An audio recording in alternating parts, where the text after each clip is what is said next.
The post-war period is an illusion. Since the Second World War, the population has been able to delude themselves that ahead lay a permanent period of peace, equality, progress, mutual respect, or love. The reality from anyone who has read the slightest amount of history is that there have been many periods before which also believed this. They were all wrong. War and the horrors of the world can be kept at bay for a century, and if you're really lucky, maybe 200 years, like the Pax Romana. The irony, though, is that this peace is always brought by an overwhelming ability to use violence. All of the great periods of peace, whether the last 80 years, the Pax Romana, or the 19th century, were caused by a great empire who made the waging of war not economical for other players. All things eventually come to their own demise, and peace brings on weakness which leads to war. This is how things have always been. To believe otherwise when thousands of years say differently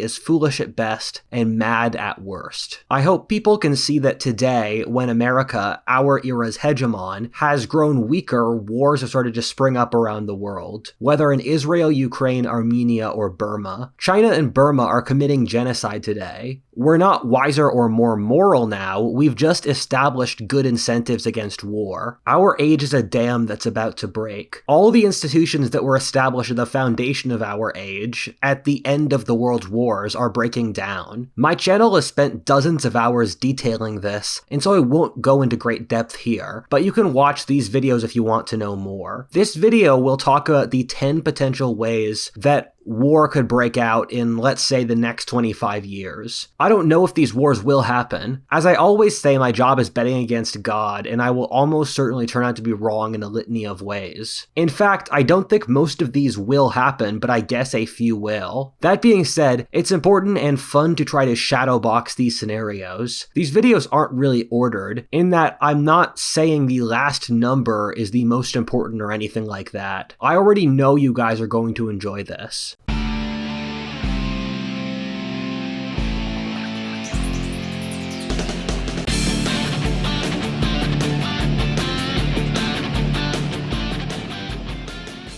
The world is a dark and scary place, and things are getting worse, and that's evident in politics, culture, anthropology, but it's also evident in technology, and it's become clear with recent news how the current groupthink is deeply affecting AI for the worst. In contrast, the Boltzmann network emerges as a beacon of innovation in decentralized AI by using crypto and blockchain to transform data security, transparency, and scalability. The guys at Boltzmann are What If Altist fans, and I'm friends with some of the guys who work there, and they're on board with the shared mission. Overcoming the limitations of centralized AI, where privacy and capacity constraints prevail, Boltzmann offers a groundbreaking alternative. Its decentralized web of computing power ensures unlimited scalability, robust data protection, and true transparency. Boltzmann's pioneering encryption will be the future of AI infrastructure for industries like finance and healthcare, while its transparent architecture offers a clear view into a secure, efficient future for individual users. Step into the future with Boltzmann. Join our Telegram at the following link to experience the future of crypto and AI where privacy meets unlimited potential. Boltzmann Network, pioneering a secure, scalable, transparent tomorrow for AI with crypto. 1. A second Korean War. Most people assume situations will stay in stasis, or that whatever the status quo at any given time will remain. The reality is that the status quo is driven by certain active processes, which are constantly changing at any given time. There needs to be an active pressure to maintain the status quo, rather than see it fall into entropy, as all things naturally do. What this means is that in unstable situations over the course of a century, there is a high chance that they end up decaying into something worse. The pressure will end up going somewhere. One of the most high pressure places in the world now is Korea. I've been meaning to make a video on Korea for a long time, since I think it's a society with profound symbolism behind it. although I'd need to do more research to make a full video on the topic. Korea was artificially split in half due to great power politics during the Cold War between capitalist and communist halves. Ironically, they both turned into dystopias. Due to geographic, ethnic, and cultural similarities inside a pretty small country, Korea will gradually gravitate towards unity over time. Both Koreas are in a very unstable place now for opposite reasons. North Korea is one of the most totalitarian societies in the world. It's a dinosaur from the Stalinist age, which should not be around today in all honesty. It's propped up by China. For this reason, in my opinion, the chances North Korea collapses within the next 25 years are pretty high. The collapse of North Korea would create immense complications due to the border with China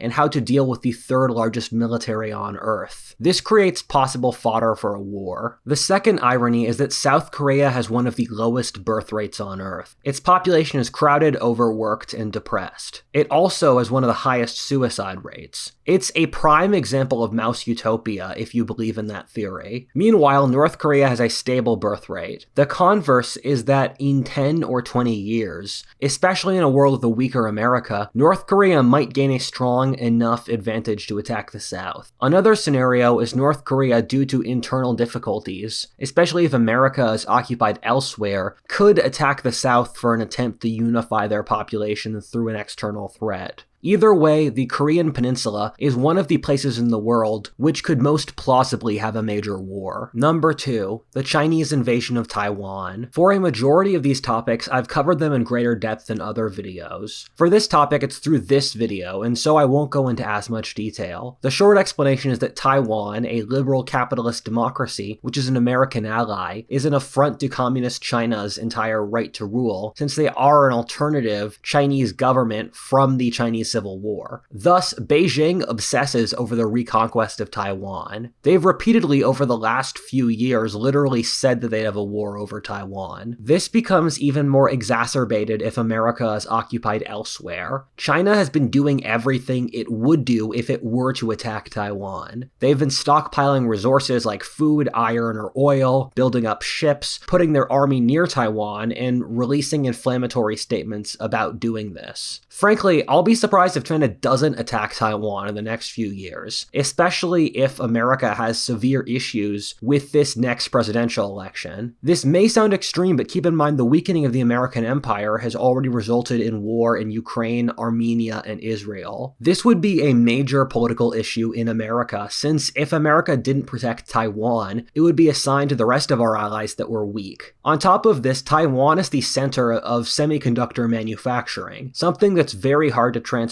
elsewhere, and upon which the global economy is totally dependent. At the same time, starting a war over Taiwan would cause World War III, and America has its own very serious internal issues, which I'm not sure could deal with having an external war. Frankly, for reasons I explain in greater depth elsewhere, I think China would lose an invasion of Taiwan, even if America wasn't involved. I frankly don't think the Chinese military is that good. Also, an amphibious invasion against a mountainous jungle island like Taiwan is obscenely hard. If China did lose this campaign, it would be an easy springboard to the next event, as well as probably precipitating other geopolitical shifts elsewhere in the world. A real assassination of the Archduke Franz Ferdinand moment, in my opinion. Part 3. The Chinese Civil War.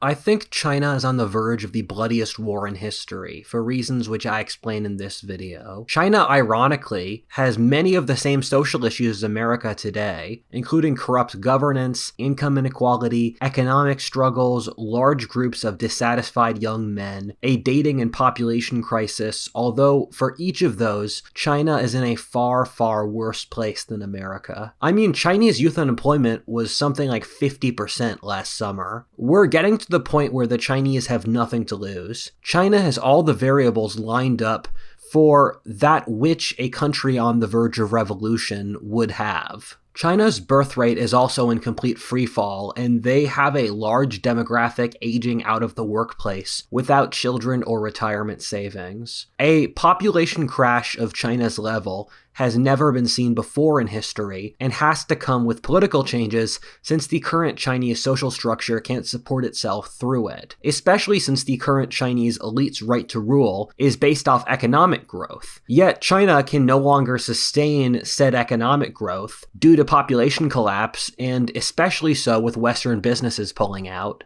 I don't know the exact causal mechanism through which this plays out. Maybe a failed invasion of Taiwan, maybe the death of Xi Jinping. All I know is that I think China will spiral into warlords. Its cities can't feed themselves, so I think things will get ugly. People will retreat back into the countryside. I say that this will be the bloodiest war in history since China today has more people than the entire world during the 19th century, so its social collapse would get really nasty. Number 4. The Russian Civil War. I talk about this in greater depth in this video. China and Russia are largely in the same boat. They have aging issues, economic problems, a corrupt elite, dissatisfied youth, and a ruling class without the right to rule. Russia's aging is so bad, being one of the worst in the world, that its current social structure can't survive as well. On top of this, I see it starting with roughly similar causes, that being the failure of the war in Ukraine or the death of Putin. I also expect Russia to collapse into warlordism. The reason I say the world as a whole is on the verge of political crisis at the same time is that we have computer models that predict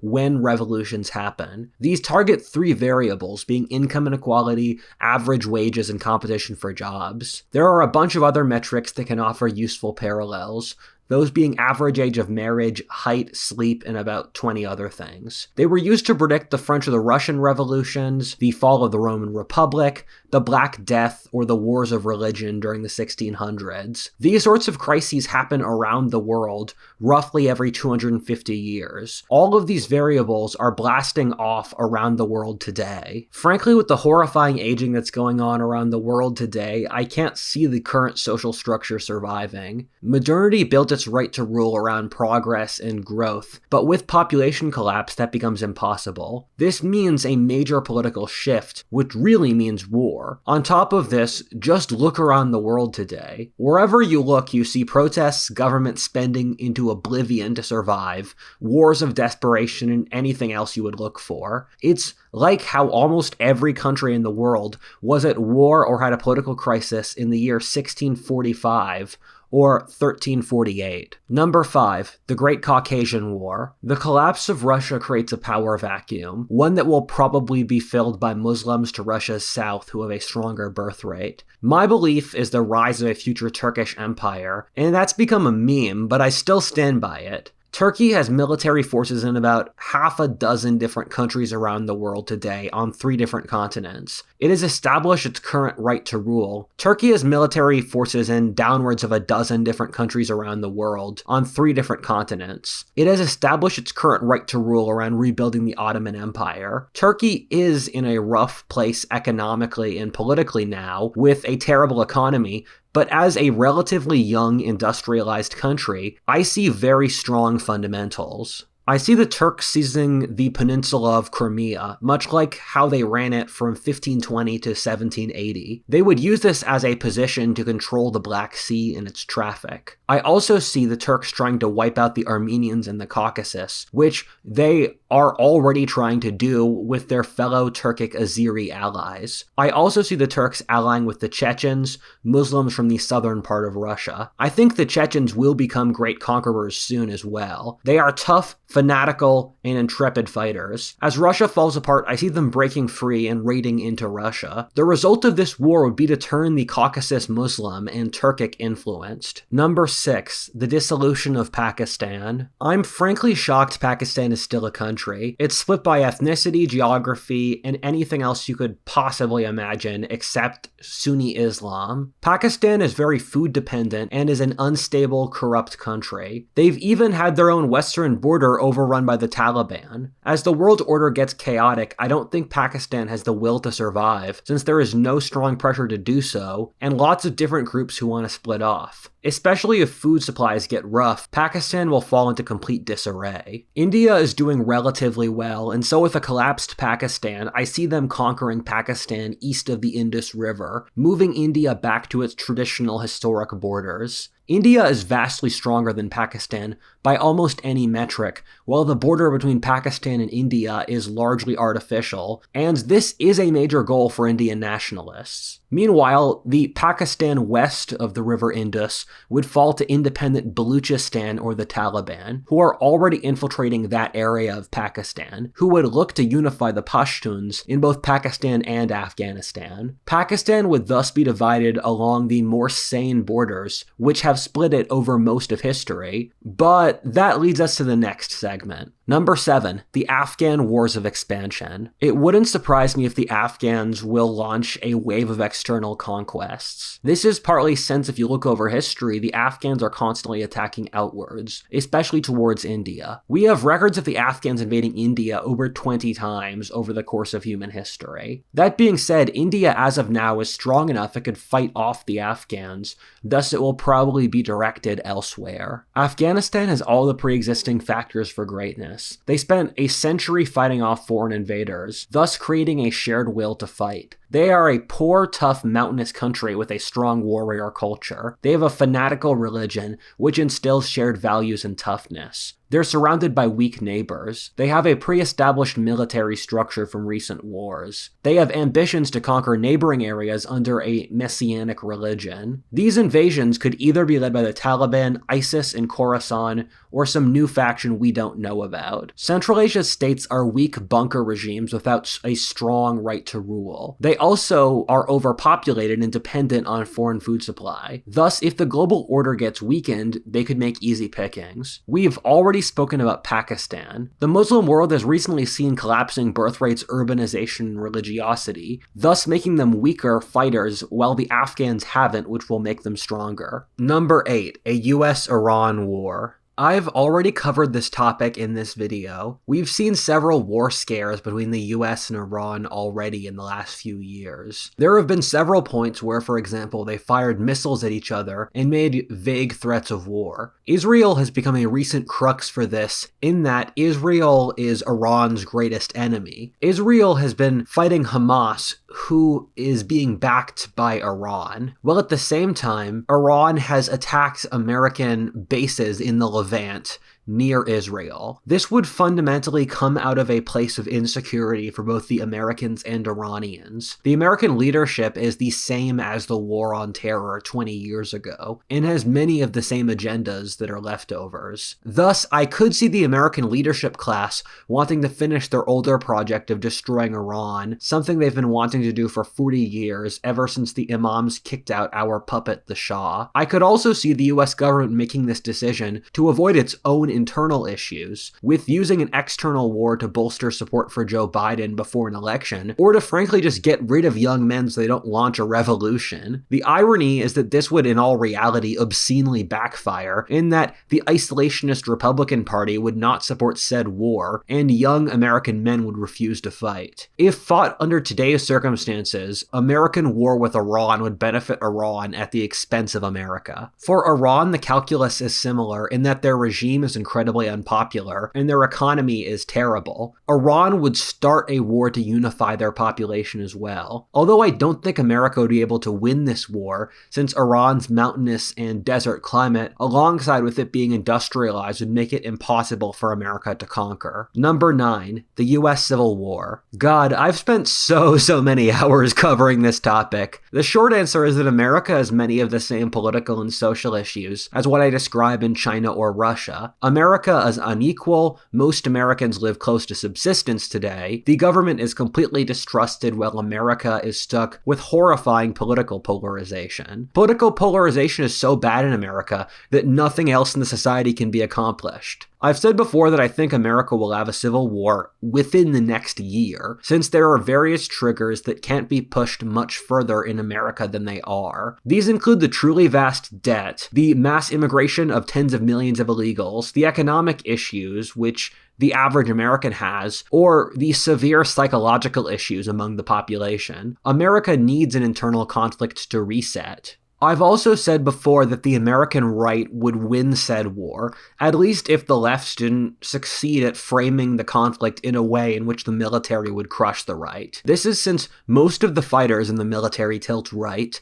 the police tilt right, gun owners tilt right, as do most young men. The American right is a single coherent geographic region it controls, while the left is isolated into city-states on the coast, which often don't even connect with the other. The right has the food, oil, electricity, or manufacturing. The American left detests masculinity, martial traits, hierarchy, or discipline, with those being the very same traits that win wars. That being said, the American right has almost no ideological unity, being divided between Christians, fascists, Petersonians, red pillars, eugenicists, libertarians, and about half a dozen other factions. That means that once the right wins, there's a solid chance that there is another round of civil wars inside the right to determine who will lead. Number 10, the European troubles. Western Europe faces a lot of the issues described in America, Russia, or China, including political distrust, inequality, mass migration issues, most people barely surviving, debt, or political polarization. The great difference in Europe and America is that America is much better armed as a nation than Western Europe is. America has a significant military, which almost no one in Western Europe does. The American police are armed, as are the civilians. In America, those who own weapons are conservatives. America is also a significantly younger country with more angry young men, and in general is more conservative than Western Europe. Europe in general doesn't have the will or young men to fight real wars. That being said, their political institutions are totally unsustainable, and a lot of the continent is facing horrifying aging as well. Europe needs violence to reset, but doesn't have the will to carry it out. On top of this, Northern Europe is literally trying to commit civilizational suicide through mass immigration or climate-focused degrowth. I talk about all of these issues in this video. I say that Western Europe will instead face a period of instability comparable to Latin American juntas or ancient Greek city-states. Various factions will launch coups, and these mobs in the street will fight each other. I don't know who will win this process, but Europe as a coherent